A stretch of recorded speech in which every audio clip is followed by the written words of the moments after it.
नवरात्रि आने वाली है और आप सभी लोगों को नवरात्रि की बहुत बहुत शुभकामनाएं। फ्रेंड्स, नवरात्रि एक ऐसा समय होता है जिस समय घर की नेगेटिविटी चली जाती है। घर में हम पॉजिटिविटी अगर हमें बढ़ानी है तो ये एक बहुत ही ज़्यादा खास समय होता है। नवरात्रि की जो पूजा होती है ये काफ़ी बड़े लेवल पे किया जाता है और सामग्री भी बहुत ज़्यादा लगता है। पर आज इस वीडियो में मैं आप लोगों के साथ शेयर करने वाली हूँ कि जो अगर ऑफिस गोइंग है या तो फिर जो जिनके पास छोटे बच्चे हैं, बहुत ही तामझाम करके बड़ा पूजा नहीं कर सकते हैं, यानी कि जो एकदम घर के मंदिर में ही छोटा सा करके अपना पूजन करना चाहते हैं, वो डेली बेसिस पे पूजा करने के लिए अपनी तैयारी कैसे करें। तो देखिए, आज ना आप लोगों के साथ मैं वही सामान शेयर करूंगी जिसमें ज़्यादा से ज़्यादा सामान हमारे पास ही होता है। जिनके घर में भी, हिंदुओं घर में जो पूजा पाठ होती है ना, तो ये सामग्री लगभग उनके सभी के घर में होता है। So friends, welcome back to Vrat Vidhi उपाय। मैं हूं कौशिकी और आप सभी लोगों को व्रत विधि उपाय में बहुत बहुत स्वागत करती हूं। तो सबसे पहले तो मैंने अपना लड्डू गोपाल जी के दर्शन करवा रही हूँ। लाल और पिंक दोनों कलर मैंने पहनाया ठाकुर जी को, बहुत ही ज़्यादा प्यारे लग रहे हैं। तो हमें क्या करना है, नवरात्रि जब आ रही है तो नवरात्रि के दिन सुबह सुबह उठ के स्नान आदि करके फिर हमें अपनी घर की मंदिर की पूजा कर लेनी है। और उसके बाद आप चाहे तो अलग से चौकी लगाएं, या तो फिर देखिए मंदिर के सामने जो जगह होती है ना, यहाँ पे भी हम आराम से पूजा कर सकते हैं। जो लोग ऑफिस गोइंग होते हैं उनको बहुत ज़्यादा सामान के साथ वो पूजा नहीं कर पाते। ऐसे में थोड़ा बहुत सामान के साथ भी पूजा करना होता है। तो नवरात्रि का जो अगर हम हल्का फुल्का पूजा करना चाहते हैं तो देखिए कुछ चीज़ें हैं जो हमें ध्यान में रखना होता है। सबसे पहले तो रोज़ सुबह स्नान हमें ज़रूर करनी चाहिए। नवरात्रि में पूजा आप कर रहे हो और स्नान नहीं कर रहे हो तो फिर ऐसे में पूजा नहीं हो पाती है और फिर पूरा पूजा ही गड़बड़ हो जाता है। ठीक है, तो एक चीज़ तो ये ध्यान में रखना है, अपना मतलब स्वच्छता का ध्यान रखना है। और जो भी वस्त्र पहनेंगे नवरात्रि के टाइम पे तो ध्यान रखिएगा, थोड़ा सा अगर शुभ कलर है जैसे लाल, गुलाबी और ऑरेंज, साथ में येलो वगैरह कलर होता है ना, तो ये सारे कलर अच्छा माना जाता है। अगर इतने कलर्स नहीं है तो कोई बात नहीं, आप नॉर्मल एक येलो या पीला या लाल चुनरी रेडी करके रखिए, उसको झूठा मत कीजिएगा। यानी कि जब आप खाना पीना बनाओगे तो उस चुनरी को लेकर काम मत कीजिएगा, खाली पूजा पाठ के टाइम पे ही ओढ़िएगा। तो चुनरी ओढ़ के डेली आप पूजा कर सकते हैं। और नवरात्रि के टाइम पे घर पे जो भी खाना बनाएगा, अगर आप पूजा कर रहे हो चाहे बड़े लेवल पे चाहे छोटे लेवल पे पूजा कर रहे हो, तो घर में जो खाना बन रहा है ये सात्विक खाना होना चाहिए। इसमें प्याज लहसुन की व्यवहार नहीं होती है और साथ में कोई भी नॉनवेज अगर घर पर बनता है तो इस समय नहीं बनाया जाता है। ठीक है, व्रत अगर नहीं भी कर सकते हैं तो कम से कम शुद्ध सात्विक खाना ग्रहण करना चाहिए। जो लोग व्रत करते हैं वो तो पूरा 9 दिन की व्रत रखते हैं और फलाहारी व्रत रखते हैं, कोई कोई एक टाइम अन्न ग्रहण करते हैं। तो अपने अपने हिसाब से जो भी नियम पहले दिन से आप उठाते हो ना, वही नियम कंटिन्यू करना होता है। अगर ऑफिस गोइंग है या बच्चे छोटे हैं तो व्रत नहीं करेंगे तो कोई बात नहीं, ऐसे में आप शुद्ध सात्विक आहार ग्रहण करें और इसी में पूजा करें तो भी कोई दिक्कत नहीं है। एक और बात की ध्यान रखिएगा, अगर संभव है तो लौंग कपूर की आरती ये 9 दिन तक भगवान के सामने जरूर कीजिएगा। इससे घर की बहुत ज़्यादा नेगेटिविटी चली जाती है। अगर हवन कर पाएंगे तो हवन बहुत ही सरल विधि से एक गाय की उपले ले लीजिए, कंडे जो होते हैं ना सूखा हुआ, छोटा सा, मैं बाद में जब सामग्री दिखाऊंगी उसमें भी दिखा दूंगी क्या होता है। ये छोटा सा गाय के गोबर को सुखाकर जो बनाते हैं उपले वगैरह, ठीक है। इसके ऊपर आप थोड़ी सी घी, लौंग, कपूर और एक इलायची और थोड़ी सी भोग, ये सारी चीज़ें रख के प्रज्वलित करके आप छोटा सा एक हवन कर सकते हैं माता रानी के सामने। इससे घर के पूरे नेगेटिविटी जितनी भी होती है वो ख़त्म हो जाते हैं। और इसके लिए आपको बहुत बड़ा हवन की विधि की ज़रूरत नहीं है। आप बस माता रानी के सामने अग्नि प्रज्वलित करें और अपनी जो प्रॉब्लम है, जो दुख है, आपका जो समस्या है, वो माता रानी के सामने रखें। हाथ जोड़ करके बस उनसे यही प्रार्थना करें कि हे माता रानी, यथा सामर्थ्य करने की कोशिश कर रही हो, आप आशीर्वाद करो और मेरे इस दुख को दूर करो। ठीक है, तो इस तरह से भी आप बहुत ही सरल विधि से कर सकते हैं। अगर आपके पास सामर्थ्य है, समय है, तो आप अच्छी तरह से पूरी विधि विधान से कीजिएगा। ये सारी चीज़ें मैंने ऑलरेडी शेयर करके रखा है, तो आप उन वीडियोस को भी जरूर देखिएगा। और एक बात है जो कि घर की साफ सफाई आपको बिल्कुल ध्यान में रखना है। इन 9 दिनों में घर में यहाँ वहाँ सामान पड़े रहना, कपड़े पड़े रहना, ये गंदगी फैला रहना, तो ये नहीं होनी चाहिए।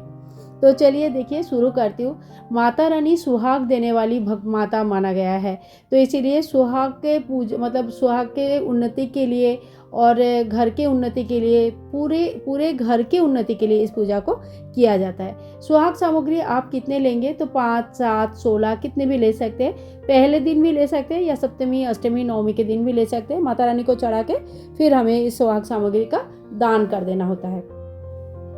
अब देखिए जो सामग्री मैं आपको दिखाने जा रही हूँ बहुत ही सरल सिंपल सा सामग्री है, जिससे कि हम माता रानी का 9 दिन तक बहुत ही अच्छे से पूजा कर सकते हैं। तो यहाँ पे मैं पहले अपने मंदिर के सामने ही देखिए जो चौकी लगा हुआ है, इसी में सारे सामग्री यहीं पे रख रही हूँ और यहाँ पे रख के ही मैं सारे सामग्री आप लोगों को दिखा देती हूँ।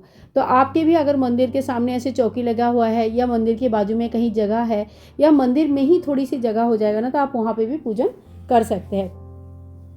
तो चलिए शुरू करती हूँ। सामग्री आप लोगों को दिखा लेती हूँ क्या क्या सामग्री है और बहुत ही सरल विधि से आप लोगों को पूजा का पद्धति भी साथ साथ में बताती जाऊंगी।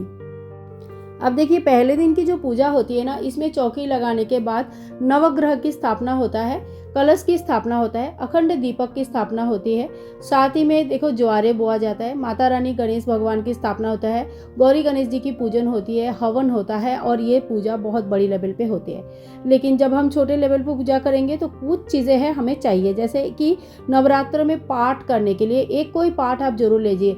अगर ज़्यादा टाइम नहीं है तो आप दुर्गा चालीसा पढ़ सकते हैं। 9 दिन की पाठ आती है, देखिए हर दिन के एक एक पाठ होता है, तो बहुत ही सही रहता है रोज़ एक एक पाठ पढ़ लेना। और पाठ आप सवेरे या शाम को किसी भी टाइम पे कर सकते हैं। और साथ में देखिए चुनरी हमें चाहिए, माता रानी को चढ़ाने के लिए एक नया चुनरी चाहिए। लाल कपड़ा आपका पूजा का कोई भी पुराना जो लाल कपड़ा है जो पूजा में यूज़ हो रहा है बस फटा नहीं होना चाहिए, साफ सुथरा लाल कपड़ा ले लीजिएगा। कलश स्थापना अगर नहीं भी कर रहे तो कोई दिक्कत नहीं है, लेकिन एक कलश में जल भर के आपको माता रानी की बाजू में मतलब साइड में राइट साइड में रखना चाहिए। ये जो जल है 9 दिन के बाद अब घर में छिड़क देना। और साथ ही में हमें सुहाग सामग्री तो लेना कंपलसरी है। अगर पहले दिन ले लिया तो बहुत अच्छा है, नहीं ले पाए तो आप सप्तमी, अष्टमी, नवमी कभी भी चढ़ा सकते हैं। चढ़ाने के बाद किसी भी सुहागन महिला को इसे दान कर देना है। माता रानी की एक फोटो या मूर्ति जो भी आपके पास है आप उन्हीं की पूजा करेंगे, जो भी आपके मंदिर में स्थापित है उन्हीं की पूजा करेंगे, ठीक है। तो यहाँ पे देखिए इस तरह का फोटो अगर नया लेना चाहते हैं तो ले सकते हैं, जिसमें माता रानी की 9 स्वरूप का भी बना हुआ है। इसके साथ ही हमें डेली प्रज्वलित करने के लिए तेल घी का दीपक लेनी है। साथ में यहाँ पे मैंने इत्र ले लिया है। और देखिए इत्र के साथ साथ अगर आप हवन करना चाहते हैं तो हवन के लिए आपको गाय के गोबर के उपले लेनी है, या इस तरह का जो कप आता है ना, ये कप भी आप ले सकते हैं, सम्रानी कप बोलते हैं, ये भी ले सकते हैं। ये है गाय के गोबर के उपले, इसके ऊपर भी लौंग, कपूर, इलायची वगैरह रख के आप हवन कर सकते हैं। साथ ही में हमें अक्षत लेना है। डेली अक्षत चढ़ाने से लक्ष्मी प्राप्ति होती है। यहाँ पे मैंने पूजा के लिए रोली ले लिया, कुमकुम रोली जो भी आप कहते हैं वो ले लीजिएगा। चंदन हमें थोड़ी सी लेनी है भगवान गणेश जी को चढ़ाने के लिए। साथ ही में ये हल्दी है।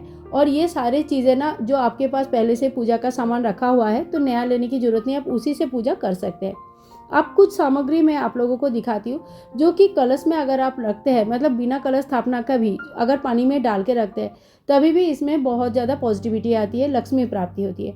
तो इसमें क्या क्या सामग्री आप ले सकते हैं चलिए आप लोगों को दिखा देती हूँ। सबसे पहले तो एक हल्दी की गांठ आप जरूर ले लीजिएगा, बहुत ही शुभ होता है। साथ ही में देखिए यहाँ पे मैंने एक सुपारी ले लिया है और यहाँ पे एक लौंग लेना है, हमें 2 लौंग लेनी है जिसमें कि फूल बना हुआ होगा।